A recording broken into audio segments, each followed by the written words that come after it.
12th May will be the International Nurses Day. But you have told me just now, before we even went on air, that Uganda will be celebrating on the 17th. Why is that so? Yeah, thank you very much, host. As I said, Uganda Nurses and Midwife Union is a union formed way back in 2003 to make sure that the welfare of a nurse, a midwife, is attended to by the employer, which is government, and other employers of private sector.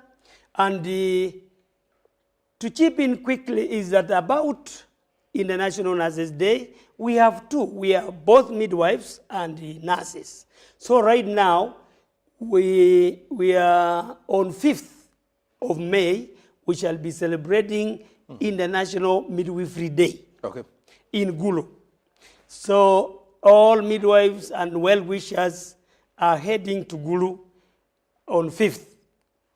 But of course, the symposiums will begin on 4th, on 3rd and 4th, then 5th we celebrate International Midwifery Day.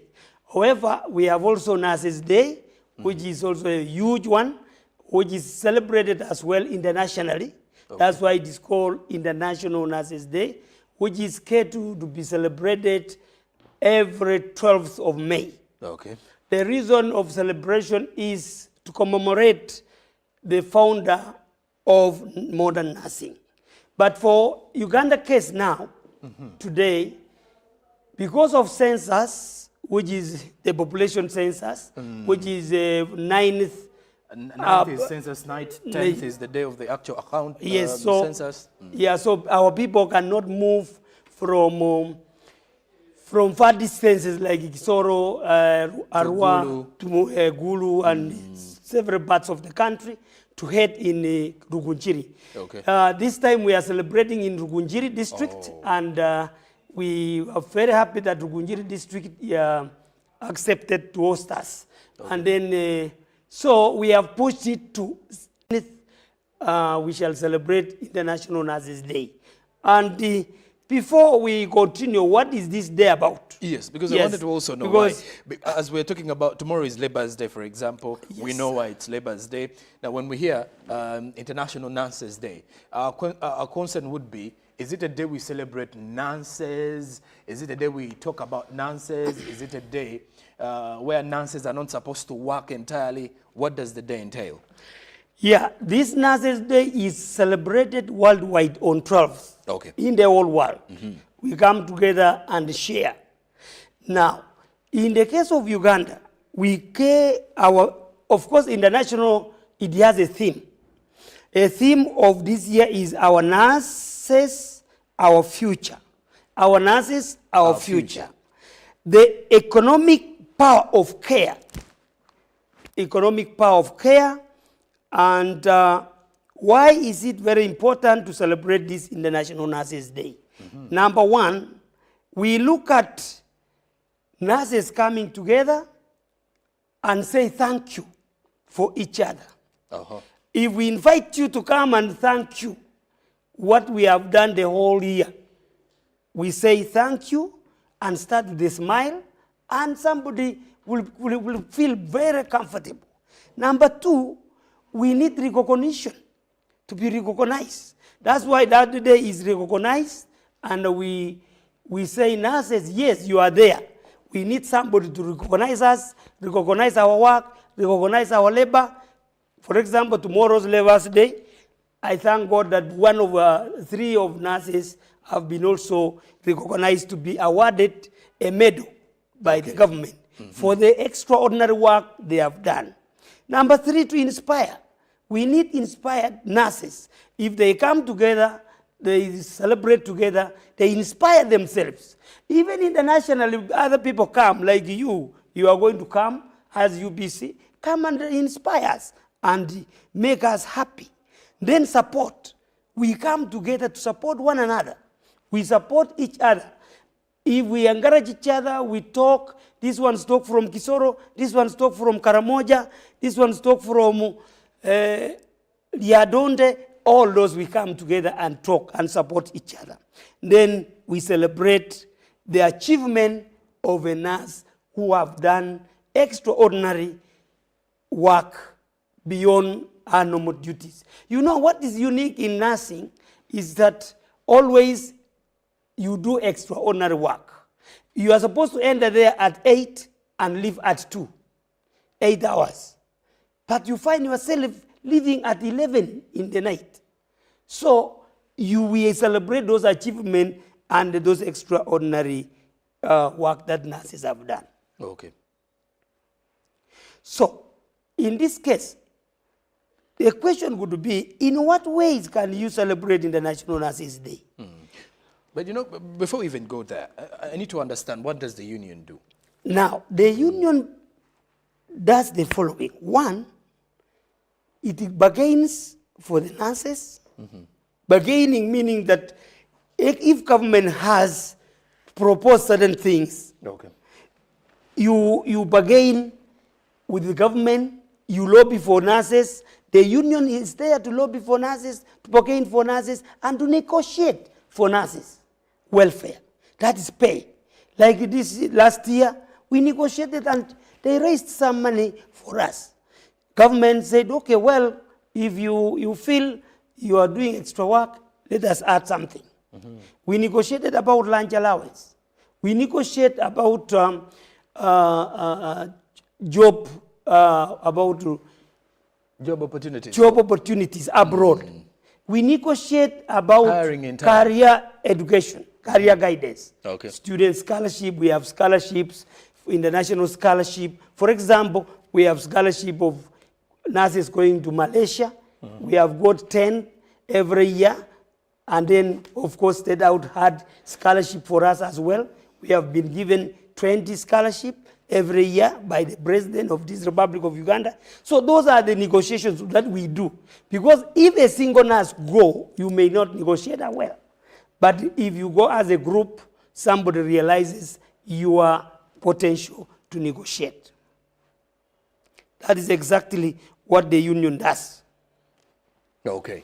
And what is this year's theme as we're celebrating International Nurses Day? Of course, I said our nurses, our future. What does that mean? If we treasure the nurses, we empower the nurses, and we build them economically. That's why we say economic care. If we educate the nurses of this country, you will have a quality care. You will have everybody served in a level of quality care. So we shall have less death within our region and within our country, because the nurses are there, well trained and well motivated. They have everything what they need. Hospitals are equipped. You mentioned something about motivation. Yes. And a couple of times our conversations, even here on air, have always been how, you know, our sisters and brothers within the medical fraternity are not being highly appreciated when it comes to the welfare, the conditions under which they operate. So my concern is, what level of motivation, what kind of motivation besides the financial bit of it do the nurses need? Yeah, beside the financial, how do you motivate a nurse? Just say thank you for what you have done. Okay. Take example when a nurse comes from theater with the baby. He has cared the mother until the baby has come out successfully. And a doctor, a government, well-wishers, just say, thank you, nurse, you have done a great job. And of course, you know, these nurses are purely to care for the patient until it exits. Whether exiting dead or exiting alive, from the arrival, the nurse cares for this patient until you go back alive or you go back when you are dead. Even when you are dead, you are to care. We have what we call last office. Last office is to prepare you properly after death. Make you clean, they bathe you, they make you look smart, and even if you are a coffin, you look smart at your coffin. Okay. So that is what nurses do. And who can do that? if you are not a professional. People run away from dead bodies. I have seen when they knock people on the way, people just take off. But if a nurse was driving and see a dead body is there, can just go and re-examine whether he has died or not. You see how important we are? We don't just look things for granted. That's why we are saying, just thank you for the nurse. Purely that is enough for the nurse to smile and also appreciate and recognize their work. But other than abusing nurses, other than abusing nurses, other than arresting nurses unlawfully, so those are challenges what we go through. Instead of appreciation, they arrest you. Now, you wonder what type of life you are living in as a servant in this country. So we need to appreciate nurses. We need to thank nurses for the extraordinary work they do. So this time, let us go and express our appreciation to the nurses in Rugunjiri. Rugunjiri is more than ready to receive us on 16th up to 17th. But of course, the guest of honor still stands, His Excellency, the President of the Republic of Uganda. He is also going to come, at least to come and appreciate the nurses on 17th. He is coming. He has never failed to come. And of course, I pray that good health to reach us there, and we shall all be there celebrating. So we call upon all the nearby district, the far community, to come and join hands in Rugunjiri. Let's talk about the interns. Today, medical interns are having an issue when it comes to being recruited. Their cries for recruitment has become, another huge battle to fight today in our country. And you mentioned something about lobbying for job opportunities away from the country, which I wouldn't want to support, because that means we are trying to lose our best people, the best quality that we can have here.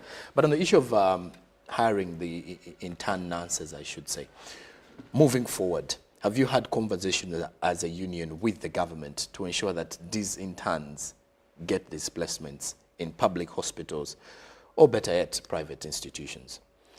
Yeah, well, thank you very much. About internship.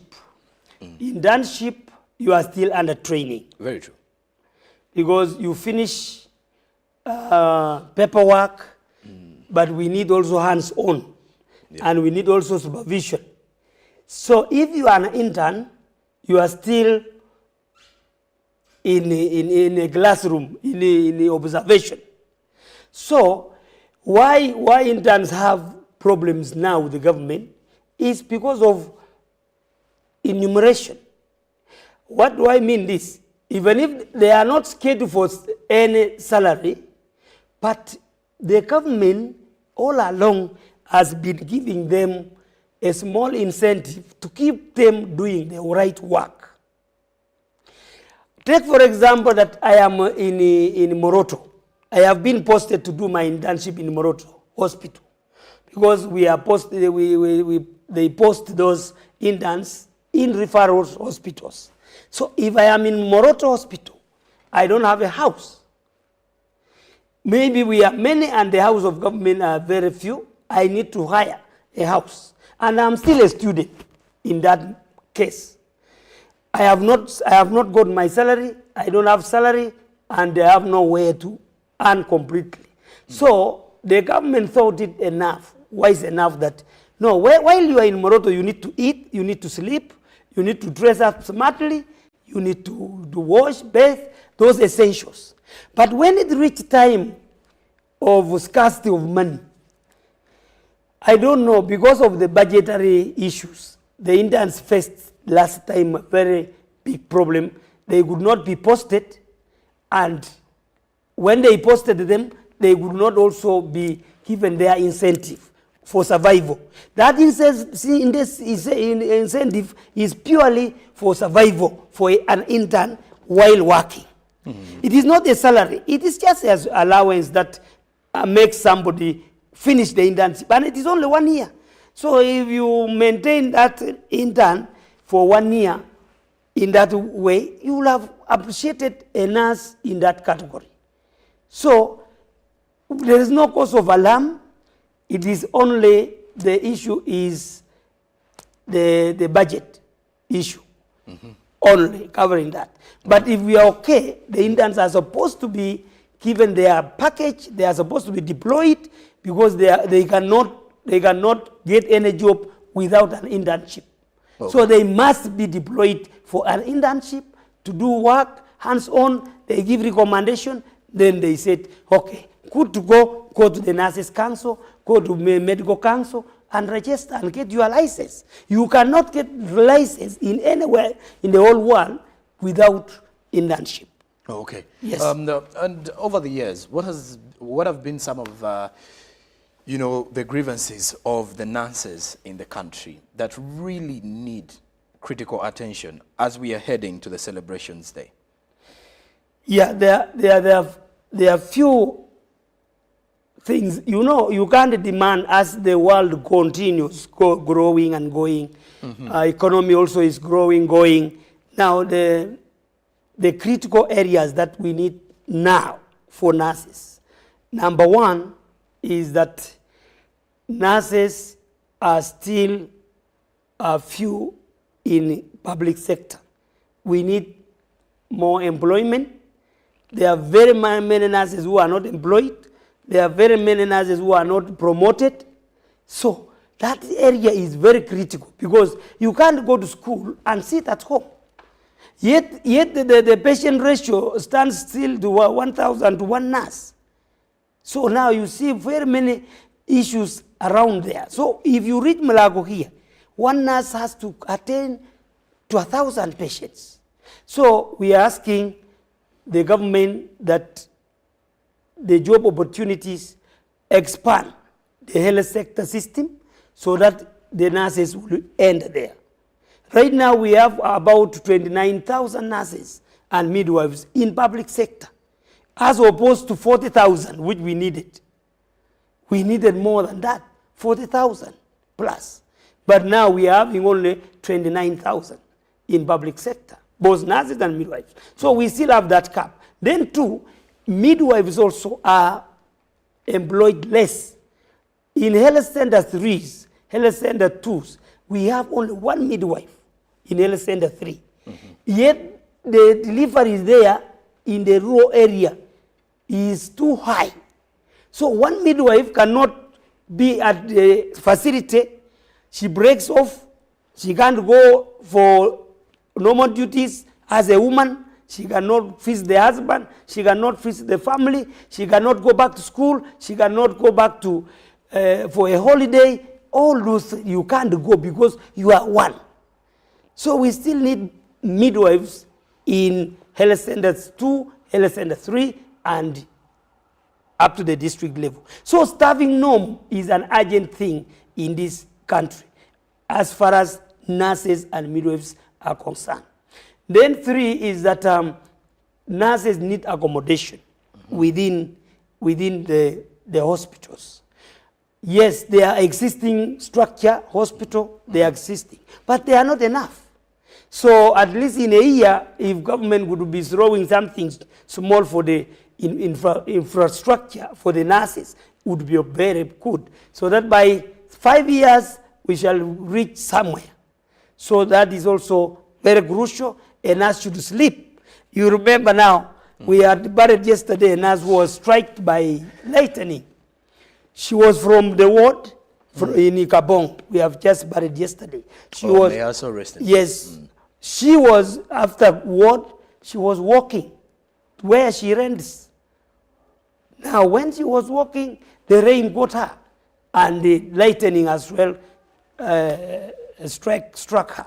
So, such things, if I was near here, to just from work, I go and sleep. Maybe it will reduce.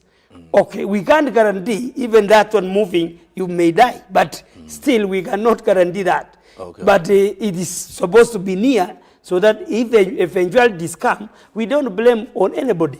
Okay. Yes. Now let's look at your recommendations as president here of the union.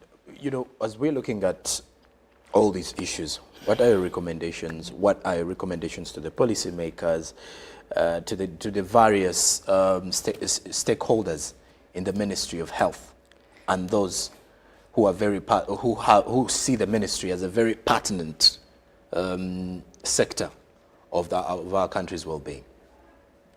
Yeah, one of my recommendations is to ask government to restructure the health sector system. The moment they restructure that, it will be perfect, because that is the challenge cuts across the country right now. If you see people alarming left and right, it is because of the restructuring. So we need a restructuring of health system to accommodate many midwives, many nurses out there. Two, my recommendation would be appreciate, recognize the nurses by empowering them economically. Support them, support the circles they have, support the increment of their welfare, protect the nurses, give them accommodation. That one, a nurse will be appreciated, and a midwife will be appreciated. Another recommendation is that I appeal to government, more especially Ministry of Health, to equip the hospitals so that a nurse should not miss anything to utilize to the patient. Because if you miss something and you send a patient to go and buy maybe medicine or gloves very far, by the time she comes, the patient is already dead. And that one they call you a negligence of duty. So by that process, we need hospitals to be equipped with drugs and all the equipment. As Nurses Union, we have already also started. We are distributing what we call mama kits. We are distributing midwifery sets. We have just come up from Yumbe. We distributed in Yumbe, Mubende, and Mbichi. So we have equipped all the labor suits where mothers deliver. So we are focused on the baby, we are focused on the midwife, and we are focused also on the mother, or to survive during that process of delivery. So we don't want any child to die, we don't want any mother to die, and we don't want a midwife to be infected. So that's why we have distributed those items called midwifery sets to labor suits. And this is very good because they are very 100%, very okay. They are from America. We have a sponsor called Direct Relief, which brings those items. Only we are also appeal government that if such equipment comes, please set them free from revenue, because we are taxed a lot of money at the airport. We pay over 50 million to release the equipment, and yet we are supplying it free of charge. Okay. We don't ask any money. We are supplying it to government free of charge. And when it is in the labor suit or that particular hospital, it will take like 15 years before we replace. So it is a very strong equipment which we are now doing around the country. Thank you very much. Well, I've always also wanted to ask, when it comes to matters of our clients or the patients themselves, how they conduct themselves before the nurses, what would you advise to some of the patients? We've had some patients who are very unbearable, by the way, at times, simply because either they have money, they become a little bit discriminatory to some of these nurses who they look at as below them. What would be your advice to them, and what would be your message to them? Yeah, thank you. Those categories are there. I can give you an example that if a nurse is on duty, the line is in a queue. I like other places like America, like Canada, actually Europe. People are disciplined. Even in the bank here, if you go in the bank, other people will come. You are if in front there, they want to pass you. So our patients as well do that. They want to be served more than others. So we appeal to our clients, our communities, please, if you reach hospital, listen to the instructions of a medical doctor, a medical nurse, a medical midwife. So follow the protocol until they examine you. From there, after examination, we give you medication. Follow the instruction how to swallow medicines, but don't rush, because people come and they want to be served faster than others. All right. We wish you a happy International Nurses Day come the 17th, come the 12th and the 17th when the celebrations will be conducted. Thank you very much. And thank you very much for your time. Thank you. There you have it. I've been having Chebrop Julius Kiplangat, who is the president of the Uganda Nurses and Midwives Union. Our conversation has been preparing us for the International Nurses Day, which will be internationally celebrated as recognized on the 12th of May every year. But then in Uganda, it will be celebrated in Rukunjiri district on the 17th of May. Why is that so? Because during the time of 9th to 10th, we shall be in census as a country. So it will be a little bit difficult for those preparations come 12th. That's why it was pushed to the 17th of May. And of course, we shall be giving you updates here on UBC in regards to the same matter as nurses will be celebrating their day. So on such a day, please, if you have a friend who is a nurse, a colleague, a family member, be sure to maybe buy them a gift, and also a Thanksgiving message to say thank you for always saving lives and dedicating your life to support the life of others. The GMU Extra does come to an end, though we have more conversations coming up shortly after the break. And this time round, we shall be talking the Capital Markets Amendment Bill. Good morning. Live from UBC Studios in Kampala. This is Good Morning Uganda Extra.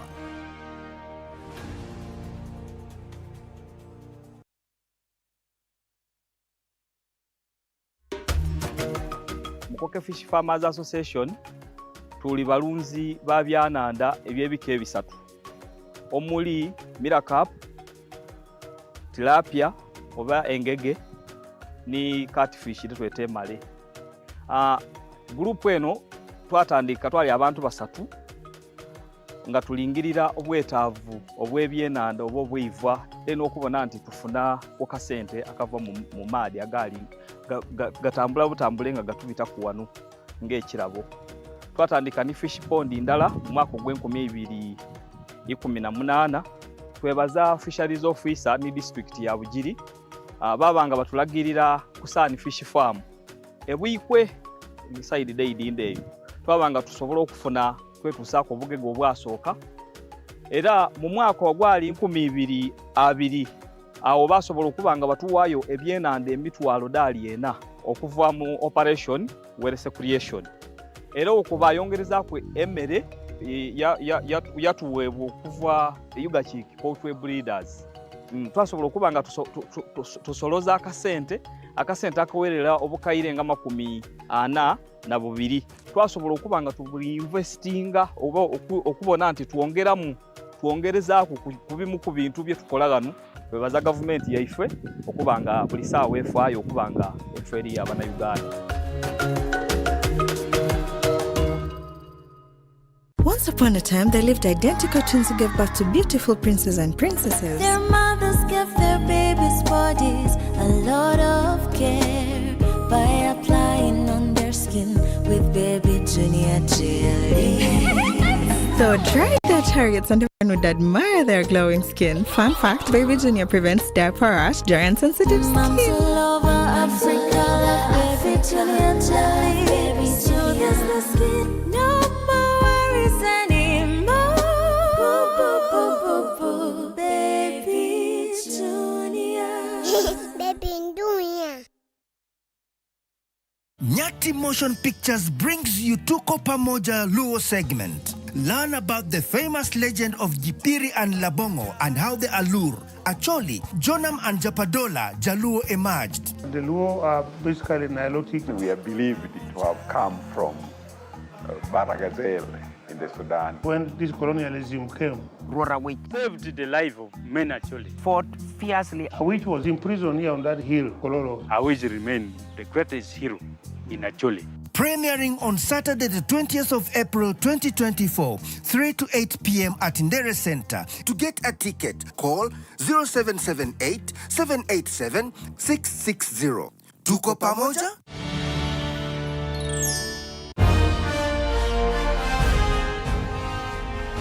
Live from UBC Studios in Kampala, this is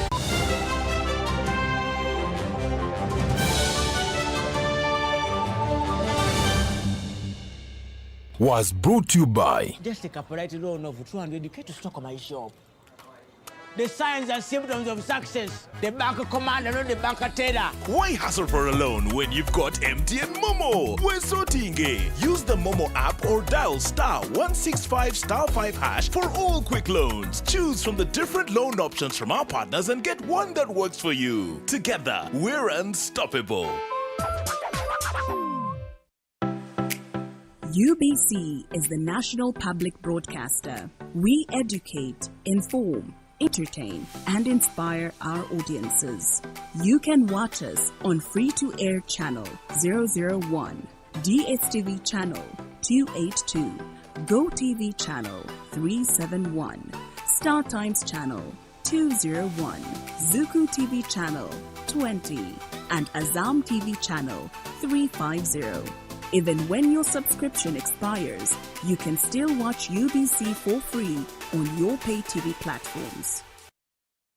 A new dawn on Behind the Headlines with me, Timothy Nyangweso. Every Wednesday, live in our studios in the heart of Kampala. We have conversations that have analysis, explanation, but not every truth is fact, and not every fact is truth. Every Wednesday, 10 p.m. on your public broadcaster.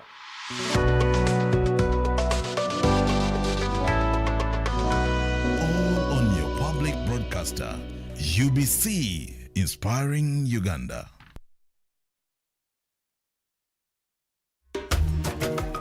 Mukoke Fish Farmers Association tuli balunzi ba byananda ebyebika ebisatu omuli Miracap, tilapia oba engege ni catfish tetwete male. Group eno live from UBC Studios in Kampala, this is Good Morning Uganda Extra.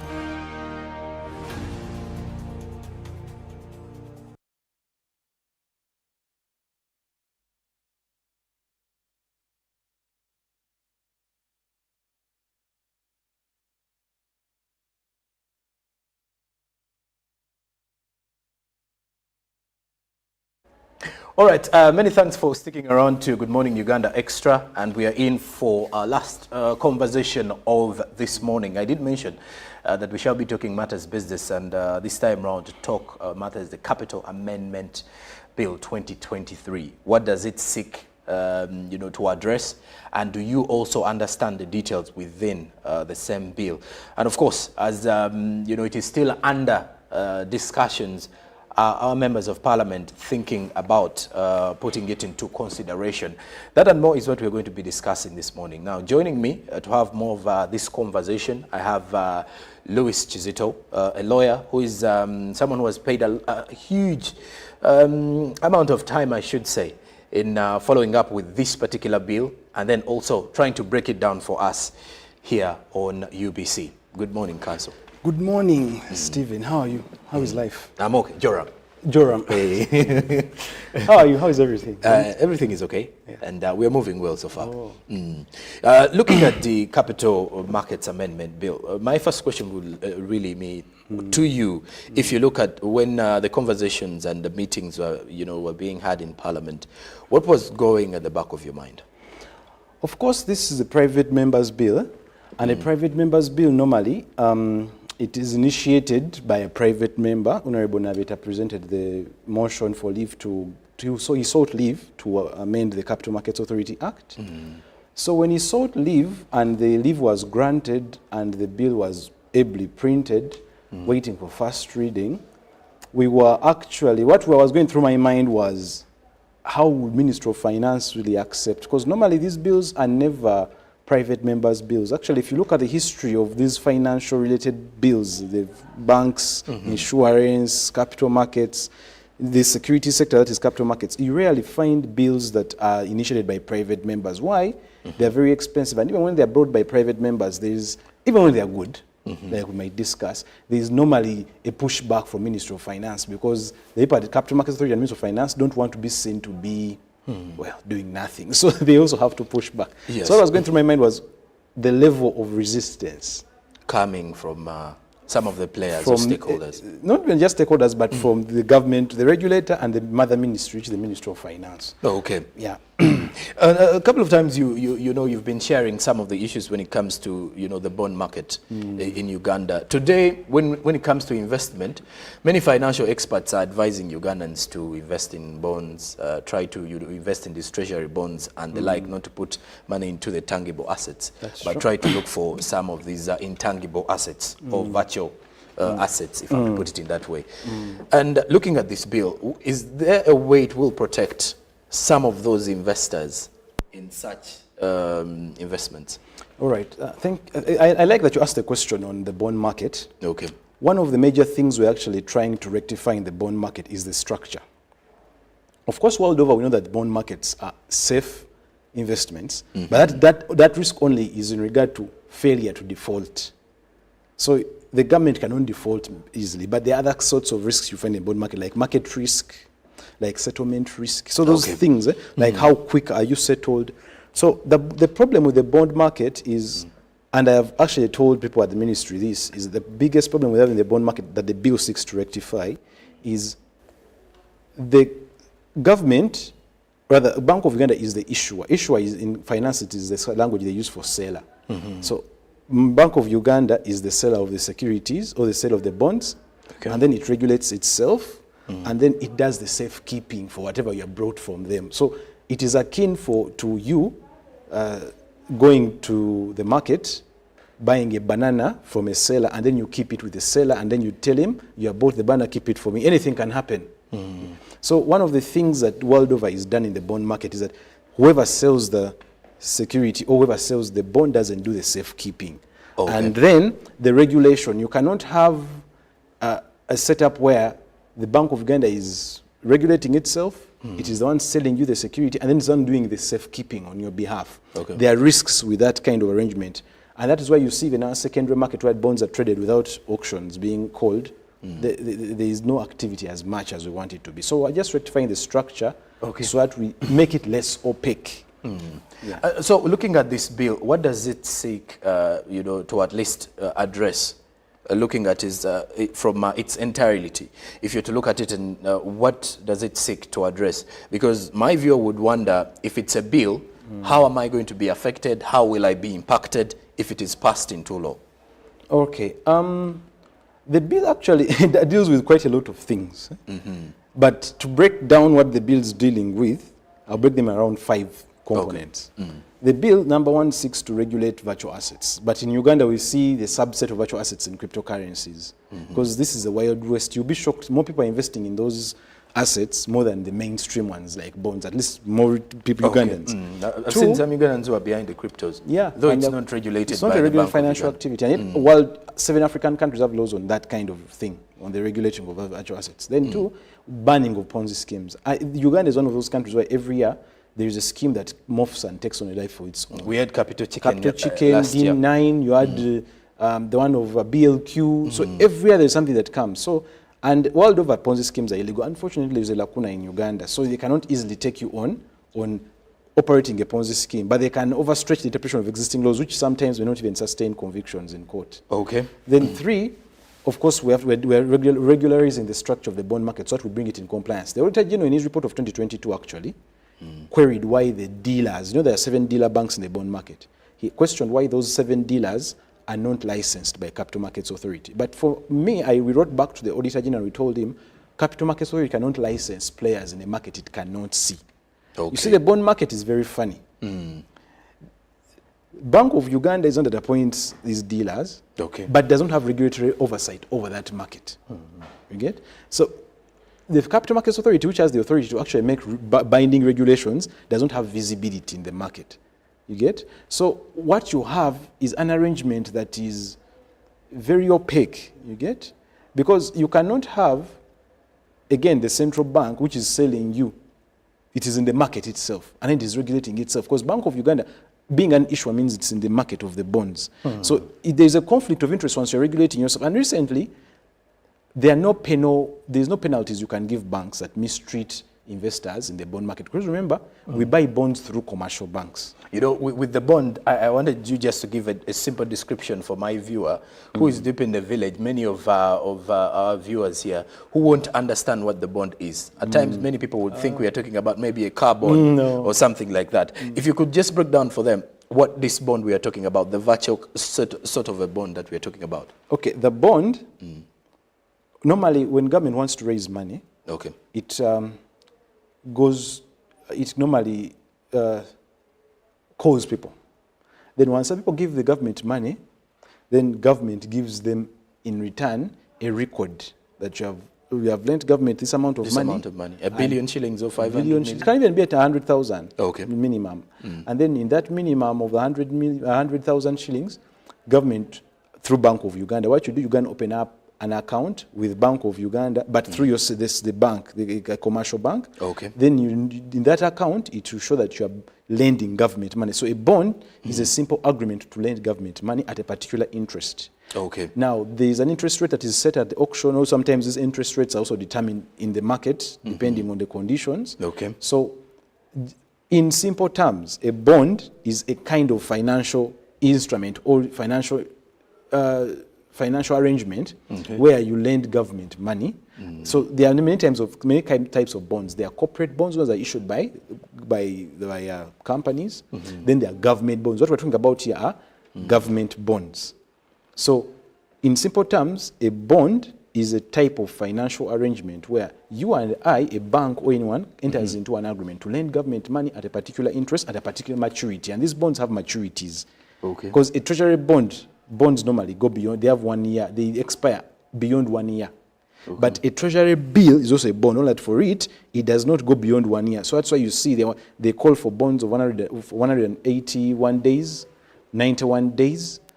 Anything where you lend government money, which is less than a year, is a treasury bill.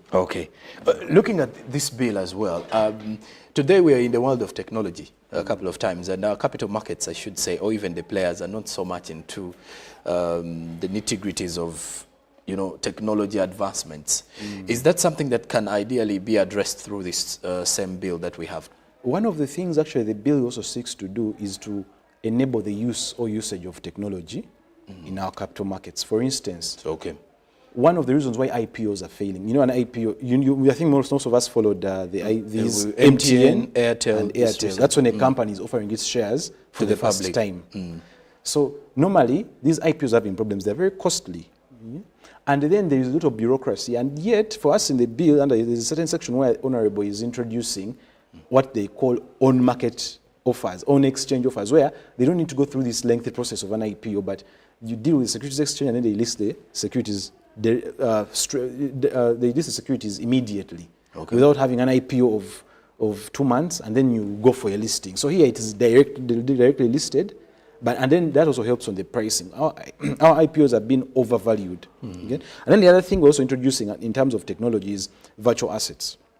The Minister of Finance in 2017, Minister Kasaija, came out and Minister Kasaija, Honorable Kasaija, Matia Kasaija, he said that deal with these cryptocurrencies on your own risk. But you see, cryptocurrencies are a subset of the wider category of virtual assets.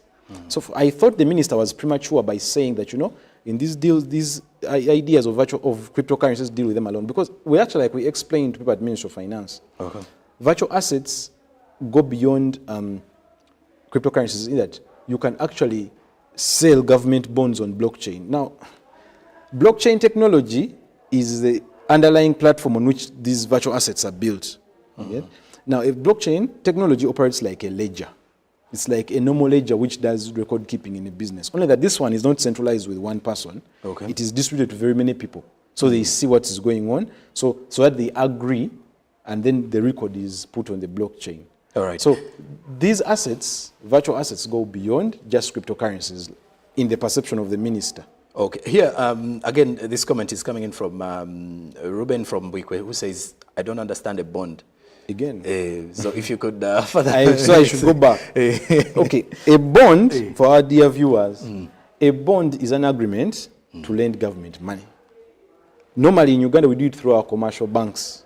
Your private bank, where you have an account. You have an account. Well, doesn't matter what kind of account. So you go to your commercial bank and you tell a bank like Stanbic or any other licensed financial institution that is authorized to be in that market. Okay. There are 7, but if that is if you're going to deal in the okay, let me not go into complexities. When you want to go and invest in bonds, you open up a securities central depository account with a bank. Now you go and tell the bank you want to lend government money. Okay. Yeah? Normally, you have to seek assistance of someone, a financial specialist or an advisor who is in that bank. And when you tell him you want to open up a securities central depository account with the Bank of Uganda, he will know that you want to lend government money. So a bond is a simple agreement or an engagement where you will actually lend government money through our commercial banks. Okay. So that's how also government raises money to fulfill its budgetary needs. It is a way of government borrowing money, actually. But from the public. But from the public. Okay. So it is an agreement to lend government money. So that is what actually a bond is. And normally these bonds are structured in they have very many maturities.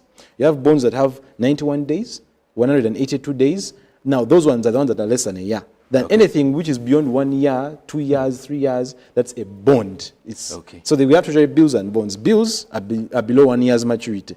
Anything above 1 year's maturity is now a bond. Okay. Council, when we talk about the cryptocurrencies, we've had conversations here in Uganda where many of the financial experts were not of the idea or of the view of us legalizing cryptos as a legal tender or as a way of transferring money and doing all that in regards to investment. With this bill, is there a chance for the cryptocurrency, to be highly recognized within our economy? And is there any advantage it has, really? Let me shock you. The number, before I even answer your question, let me just give you this scenario to show you why it is important to regulate this industry. If you cannot ban something, then regulate it. Now, cryptocurrencies are not those things you can ban out of an economy because, like I have told you, it's a global ecosystem. And then the other shock I should tell you is that there are more Ugandans who are holding these cryptocurrencies, or the version of them, Bitcoin, Ethereum, more Ugandans that are trading them more than the ones that are dealing in the official capital markets products. So the argument I would give people in the government, people in the ministry, is that if you cannot ban something, and the other reason why actually it should be regulated is that without a regulatory framework, you invite a lot of bad actors. Yeah? So once you have a regulatory framework which is set, then you can direct people where. And then secondly, recently I got a client who was actually telling me whether cryptocurrencies are taxed because I don't want to disclose the amount of money. Because I would also want to understand, what are they? Is there anyone who owns cryptos as their own because there are many people who claim that they own the cryptocurrencies? Yeah, like Bitcoin, you can actually own it, but in your wallet. It's a virtual asset that is minted. These things are minting is like someone goes to that platform called blockchain technology, which I've just explained. Blockchain technology is a ledger. It's a digital ledger which stores records, transactions. Only that this one is not centralized. Normally companies have centralized ledgers which they keep to themselves. Okay. This ledger is decentralized in that anyone who is anyone can see what is going on. And if you succeed and contribute to the transaction and it is verified by all these other people who can see the ledger, then it becomes a virtual asset like Bitcoin. It is minted and then you are given money for actually putting it. So that asset can be sold by someone who minted it. So you keep it in storage. There are ways of keeping it. Either you can keep it in a gadget, which gives you a wallet. But how do you access that wallet? It has a private and public key. So you can actually, once it's minted, you keep it in your custody within something called cold storage or something. It's offline. You know, my concern is I'm thinking it's really, really complicated. That's why many Ugandans are not buying the idea of crypto. But they are trading the crypto assets. You see, like I've just told you, when you look at the blockchain ledger, the number of Ugandans who are owning these assets is about 20,000 Ugandans. That is more Ugandans who are trading those assets than people who are in your official capital markets. Like, very recently, collective investment schemes have become the thing now people are investing in. And there are only 6,500 accounts thereof that are available. But on these virtual assets, there are 20,000 people who are actively trading.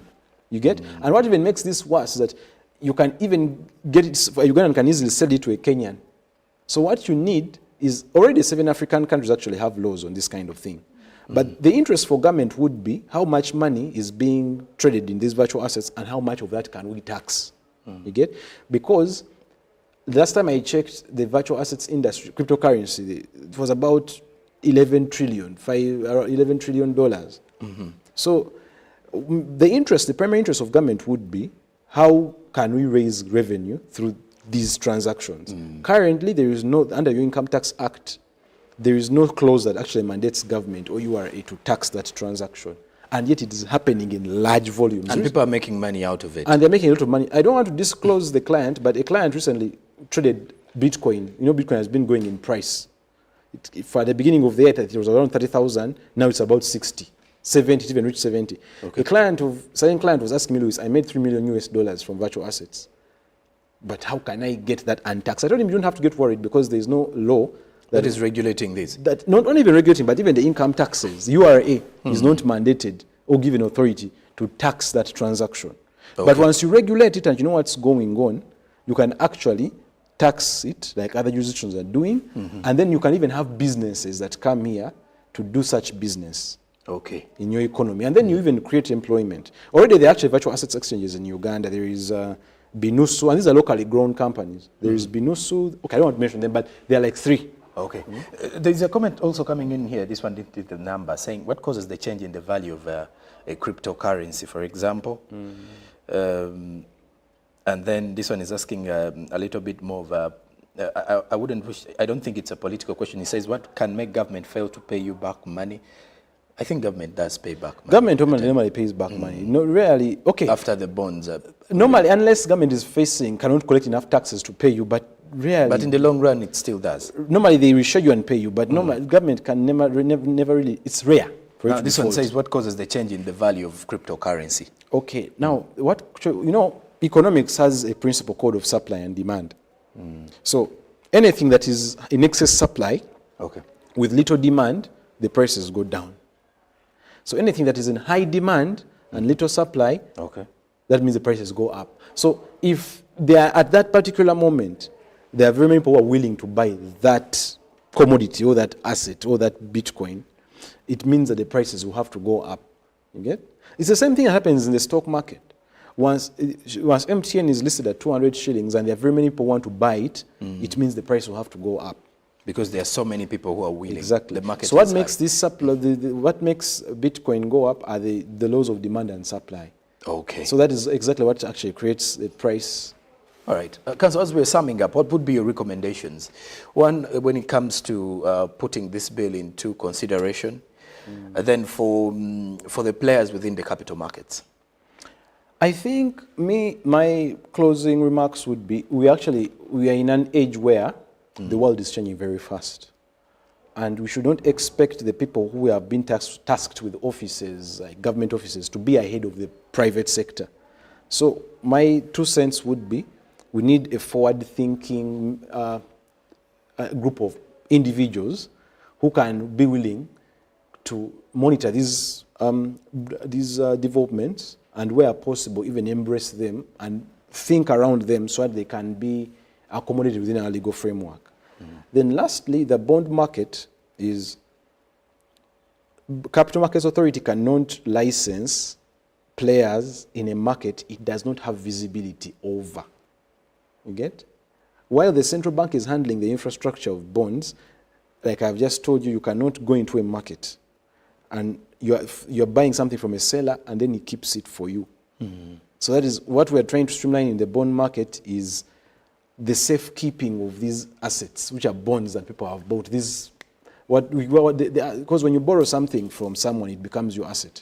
So it's safekeeping and monitoring it is very key. Okay. So lastly, there's one comment here. The viewer says, how do we withdraw the digital money? That is for the crypto. How do you withdraw it? How do you withdraw your money? Unfortunately, Bitcoin and virtual assets do not have okay, let me even just be general here. Okay. Bitcoin does not have a physical form. Okay. It is one, like you see, virtual assets, the virtual thing. But if you want to withdraw it, there are mechanisms. But you only be getting shillings. Yeah? Okay. There is no ATM. Okay. Elsewhere in the world. But you can send the money via mobile money, via you can. Your bank account. You can actually convert from Bitcoin to mobile money or to your bank account. Bank of Uganda actually passed a directive in 2022 where they were discouraging licensed mobile money players like MTN and Airtel from helping these people cash out. So you can do it, but it's not so official. But people are doing it. Let me show you an example. Someone can get his earnings from Bitcoin, get them to dollars, and then he goes for Forex Bureau and changes them to shillings. Okay. Like I've told you, this is not something you can ban. All you can do is regulate it. So that's why I'm telling you the challenge with these virtual assets, and the challenge I normally give people at Ministry of Finance, that if you cannot ban something, regulate it and then get taxes off it. All right. And the move for this particular bill, or the movers of this bill, wish the Bank of Uganda to regulate the capital markets, regulate these virtual assets as well. And then we look forward to seeing how it will be discussed in Parliament. But I've been having Councillor Louis Chizito this morning to take us through the Capital Markets Amendment Bill 2023. Thank you very much, Councillor. And have yourself a very good day. For all of you that have been part of the show since the time we started at 6:30 a.m. till this time now, wish you all the best for your day. Tomorrow, our live broadcast will be entirely looking at celebrating Labour's Day. So join us with our live broadcast live from Fort Portal and with and also Broadcast House here at Nile Avenue. Stick around to UBC. Have a good day. Live from UBC Studios in Kampala, this is Good Morning Uganda Extra.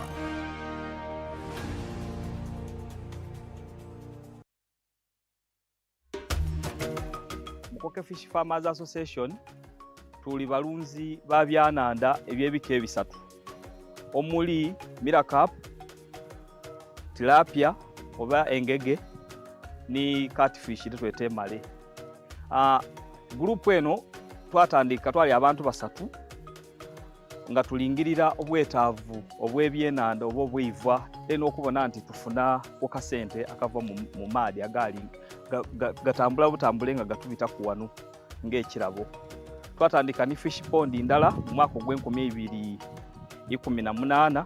Twebaza fisheries officer ni district ya Bugiri babanga batulagirira kusani fish farm ebwikwe inside day ndeyo twabanga tusobola okufuna kwetusaako obugege obwasooka era mu mwaka ogwali 2022 awo basobola okubanga batuwaayo ebyenanda emitwalo dali ena okuva mu operation werese creation era okuba yongereza ku emmere yatuweebwa okuva Ugachik Poultry Breeders. Twasobola okubanga tusoloza akasente akawerera obukayire nga 42. Twasobola okubanga tubuinvestinga oba okubona nti twongerezaako ku bimu ku bintu bye tukola gano. Bebaza gavumenti yaife okubanga buli saawa efaayo okubanga eferi y'Abannayuganda.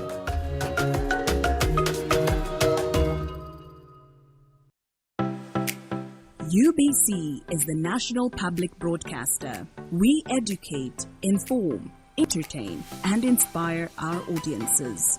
You can watch us on free-to-air channel 001, DSTV channel 282, GoTV channel 371, Star Times channel 201, Zuku TV channel 20, and Azam TV channel 350. Even when your subscription expires, you can still watch UBC for free on your pay TV platforms. International Labour Day is celebrated every year on 1st May. This day is commemorated in appreciation of the contribution of workers to national development. It is also used to raise consciousness on the importance of promoting and protecting the rights of workers. This year, the national celebrations will be held at Mukabura Grounds, Fort Portal City under the theme Improving Access to Labor Justice, a prerequisite for increased productivity. Join us on Wednesday, 1st May, as we bring you the celebrations live on UBC, Inspiring Uganda.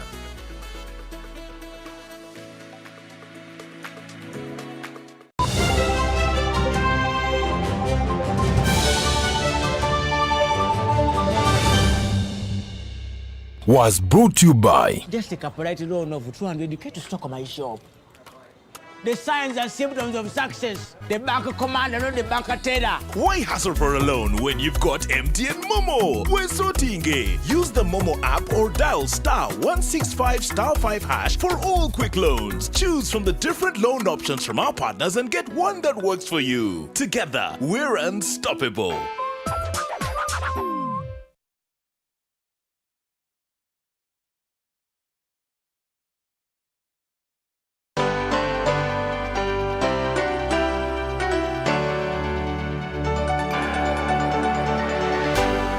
UBC, Inspiring Uganda. I think what we're seeing really too in a broader historical context is the rising of the next anti-war generation in the United States. It reminds me very much of how I saw things organizing during the first Iraq War and the rise of the American anti-war movement here. And we saw what happened to those protesters. Instead of fixing our internal issues, we're giving money to other countries to help destabilize it. It's not a sustainable practice. I think most Americans are aware of this, but we are subject to a very, very sophisticated campaign of propaganda from the ruling parties. Remarkable, to be honest with you, how